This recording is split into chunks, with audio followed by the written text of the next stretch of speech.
Welcome back to Red Cedar Radar, live from Rocket Arena here in Cleveland. Just me tonight. Jacob and David have already left to head home and write their articles, so I thought I'd do a really quick recap pod on my own, just to post on Red Cedar Radar's socials.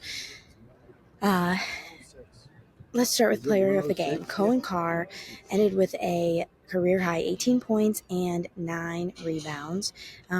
Was a big energy guy for the Spartans. Brought necessary buckets and crashing the boards, which was a big deal for the Spartans after a very shaky first half.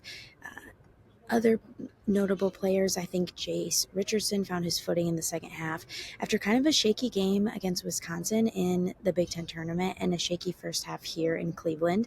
I spoke with him in the locker room, and he just talked about how important it was for his teammates to have confidence in him, keep getting him the ball, and knowing that his shot was going to fall eventually, and it did a couple times. And he's hoping to carry over that confidence into the next round. I thought Jaden Akins played great on defense as usual, and that's something that will be necessary heading into the Spartans' next game here in Cleveland on Sunday, which it was announced that will be tipping at 8:40 p.m. On Sunday, so not the greatest of times if you're like me and driving home from Cleveland afterwards, but if you're comfortable on your couch, the Spartans will face New Mexico then. Let's go into some areas for improvement. The Spartans started off very shaky in the first half. I felt like shots were not falling for them, and honestly that they felt kind of like low energy and disorganized, which I wasn't expecting after their loss to Wisconsin. I thought that they would bounce back quickly, and it did happen for them in the second half. Maybe nerves got in the way, but we will see if that trend carries over in their next game on Sunday or not.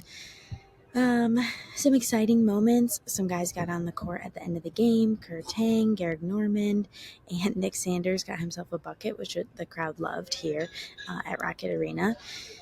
Some other things, I just felt like important fixes were made at halftime to be able to for them to be able to succeed in the second half, which now that it's one and done season is something necessary that they will need to be able to do, make adjustments on the fly, and be able to kind of mix things around as needed.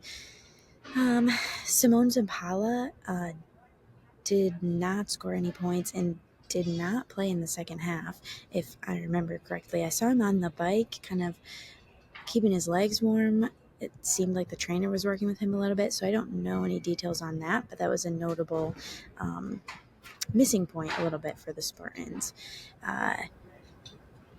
Let's see, who else? I thought Trey Holloman played a good game and had some key points and some moments that the Spartans needed a little bit of an energy boost, which he's been good for this whole season, so I hope that carries over as March Madness continues as well.